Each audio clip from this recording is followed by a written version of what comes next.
Hello viewers, come to back Zakir academy. বন্ধুরা, আশা করি সবাই ভালো আছেন। বন্ধুরা, আজকে আমি আপনাদের মাঝে আবারও নতুন কোনো টপিক নিয়ে চলে আসলাম আমাদের অ্যাডোবি ফটোশপ ধারাবাহিক টিউটোরিয়ালে। বন্ধুরা, আজকে আমরা যে বিষয়গুলো নিয়ে আলোচনা করব সেই বিষয়গুলো হচ্ছে আমাদের কন্টেন্ট অ্যাওয়ার অপশন নিয়ে, রেড আই টুল নিয়ে এবং হিস্টোরি ব্রাশ টুল নিয়ে।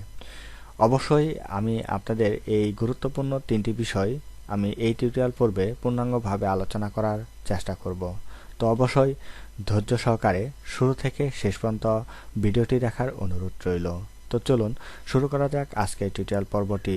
বন্ধুরা, প্রথমে আমরা যে বিষয়টি নিয়ে আলোচনা করতে পারি সে বিষয়টি হচ্ছে কন্টেন্ট অ্যাওয়ার টুল। কন্টেন্ট অ্যাওয়ার টুলটি মূলত আমাদের যদি অনাকাঙ্ক্ষিত কোনো ছায়া বা বিভিন্ন ধরনের অপশন থাকে যেগুলো আমাদের যে ব্যাকগ্রাউন্ড রয়েছে ব্যাকগ্রাউন্ডের সাথে মিল রেখে আমরা রিমুভ করে দিতে চাই, তাহলে কিন্তু আমরা দিতে পারি। তো আমরা অবশ্যই এখান থেকে আমরা ব্যাকগ্রাউন্ডটাকে লক করে নিলাম, পিকচারটাকে আনলক করে নিলাম।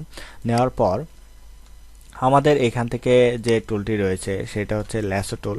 আমরা ল্যাসো টুলের মাধ্যমে, যেমন বন্ধুরা আমি এইখান থেকে এই অবাঞ্ছিত যে ছায়াটুকু রয়েছে এই ছায়াটুকু আমি আপনাদের আমি এখান থেকে ধরেন এই অংশটুকু আমি কি করব, রিমুভ করে দেব। এই অংশটুকু আমি রিমুভ করে দেওয়ার চেষ্টা করব। তাহলে আমি এটা সিলেক্ট করে দেওয়ার পর আমরা এডিট থেকে ফিল অপশনটা অবশ্যই শিফট 5 যদি প্রেস করেন তাহলে এই অপশনটি চলে আসবে। শিফট F5 চলে আসার পর আমরা অবশ্যই এই অপশনটি সিলেক্ট করব, কন্টেন্ট অ্যাওয়ার। এই অপশনটা সিলেক্ট করে দেওয়ার পর আমরা এইখান থেকে যে কাজটি করব সেটা হচ্ছে ওকে বাটন প্রেস করব। ওকে বাটন প্রেস করার সাথে সাথে বন্ধুরা দেখেন আমাদের যে ব্যাকগ্রাউন্ড রয়েছে এই ব্যাকগ্রাউন্ডের সাথে কিছুটা মিল রেখে আমাদের কিন্তু ছায়াটা রিমুভ করে দেওয়ার চেষ্টা করেছে। তো আমি এইভাবে আস্তে আস্তে আমি সম্পূর্ণ অংশই চাইলে কি করতে পারি, রিমুভ করে দিতে পারে। আমরা এখন শিফট F5 প্রেস করলেই আমাদের কিন্তু চলে আসবে এবং এখান থেকে জাস্ট ওকে দেব। দেখেন কিছু কিছু অংশ আমাদের কিন্তু এখন চলে যাচ্ছে। আমরা চাইলে এই অংশটুকু কি করতে পারি, আমরা রিমুভ করে দিতে পারি। জাস্ট এখান থেকে আমরা নিয়ে এসে এইভাবে চাইলে খুব সহজে সুন্দরভাবে কাজ করতে পারি। তাহলে দেখেন আমাদের কিন্তু উপরে যে ছায়াটুকু ছিল সেই অংশটুকু কিন্তু আমরা সহজে রিমুভ করে দিতে পারলাম আমাদের কন্টেন্ট অ্যাওয়ার টুলের অপশনের মাধ্যমে। তো আশা করি আপনারা বিষয়টি ভালোভাবে বুঝতে পেরেছেন। তো আমাদের আজকের যে দ্বিতীয় বিষয়টি রয়েছে সেই দ্বিতীয় বিষয়টি হচ্ছে আমাদের রেড আই টুল। রেড আই টুলের মাধ্যমে আমরা যে কাজটা করতে পারি, যেমন ধরেন আমাদের চোখে যদি এই ধরনের কোনো রেড সিগন্যাল বা রেড ধরনের চিহ্ন চলে আসে তাহলে এই রেড চিহ্নটা আমরা কিভাবে রিমুভ করতে পারি। এই রিমুভ করার জন্য আমাদের একটি টুল রয়েছে, সেটা হচ্ছে আমাদের রেড আই টুল। অবশ্যই এই রেড আই টুলের মাধ্যমে কিন্তু আমরা চাইলে এই কাজটি খুব সহজে এবং সুন্দরভাবে কিন্তু আমরা করতে পারবো আমাদের এই অপশন থেকে।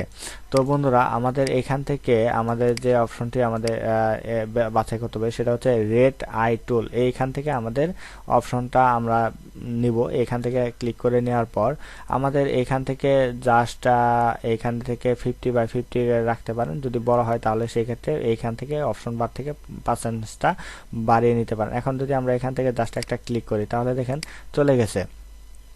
ঠিক আছে, আমরা এখান থেকে 50 থেকে আরেকটু বৃদ্ধি করে নেই, যেহেতু আমাদের এখান থেকে একটু বড় ধরনের একটা রেড আই। তাহলে আমরা এখান থেকে জাস্ট ওকে দিই, দেখেন চলে গেছে। এখন কিন্তু নাই, এখন কিন্তু সরাসরি আমাদের এই রেড যে চোখটা ছিল এটা কিন্তু মোটামুটি ভালোভাবেই কিন্তু আপনার চলে গেছে। তো আমরা চাইলে এই রেড আই টুলের মাধ্যমে কিন্তু এই ধরনের কাজ আমরা খুব সহজেই করতে পারি। তো বন্ধুরা, আশা করি আপনারা এই টুলের ব্যবহারটি ভালোভাবে বুঝতে পেরেছেন এবং আমাদের সর্বশেষ যে আজকের টুলটির মাধ্যমে যে কাজটি আমরা করতে পারবো, যেমন ধরুন অনেকে আমরা ব্লার করতে চাই। যদি আপনার মনে হয় যে এটাই ব্লারটা আপনার কম মনে হচ্ছে তাহলে কি করবেন, কিবোর্ড থেকে Ctrl+J প্রেস করে উপরে যে ছবিটি রয়েছে সেই ছবি ফিল্টার থেকে ব্লার থেকে গ্লোসিয়ান ব্লার, আপনারা গ্লোসিয়ান ব্লারে যাবেন। যাওয়ার পরে আপনারা চাইলে এই ধরনের ব্লার নেবেন। নেওয়ার পর আপনারা ছবিতে ক্লিক করে আপনারা এখান থেকে একটি ব্রাশ রয়েছে, সেটা হচ্ছে হিস্টোরি ব্রাশ। এই হিস্টোরি ব্রাশের শর্টকাট কমান্ড হচ্ছে ওয়াই। এই হিস্টোরি ব্রাশটা নেবেন। আপনারা এখান থেকে সফট একটা ব্রাশ নেবেন এবং সাইজটা একটু বাড়িয়ে নেবেন, এখানে হার্ডনেসটা একটু বাড়িয়ে নেবেন। নেওয়ার পর আপনারা এখান থেকে যদি ব্রাশ করেন, এইভাবে ব্রাশ করেন, তাহলে দেখেন আপনারা ব্রাশ করার সাথে সাথে কিন্তু আপনাদের আপনাদের ফেসটা সুন্দরভাবে চলে আসতেছে। আমি জাস্ট একটু দ্রুত কাজ করার চেষ্টা করতেছি, কিন্তু আপনারা চাইলে এটা খুব সহজে সুন্দরভাবে সিলেকশন করে করে কিন্তু যদি কাজ করেন তাহলে কিন্তু চমৎকারভাবে আপনার কাজ হবে। যেমন দেখেন এখানে আপনারা দেখেন খুব চমৎকারভাবে সুন্দরভাবে আমাদের কাজ হচ্ছে।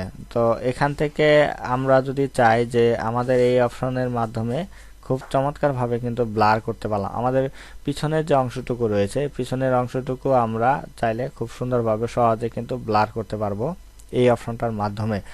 তো বন্ধুরা, আশা করি আপনারা বিষয়টি বুঝতে পারছেন। যেমন এখানে দেখেন আমাদের কিন্তু ব্লার আরও রয়েছে, আমরা চাইলে এইভাবে ধরে রিমুভ করতে পারি। আমরা জাস্ট একটু আমি খুব দ্রুত করার জন্য আমাদের এই কোণার দিকে কিছু অংশ চলে আসছে। আশা করা যায় আপনারা এই যে অপশনের মাধ্যমে আমি কাজটি দেখানোর চেষ্টা করলাম, সেই অপশনটি ব্যবহার করে কিন্তু আপনারা চাইলে ছবির যে ব্লার অপশনটি রয়েছে এই ব্লারটি কিন্তু আপনারা খুব সহজে সুন্দরভাবে করতে পারবেন।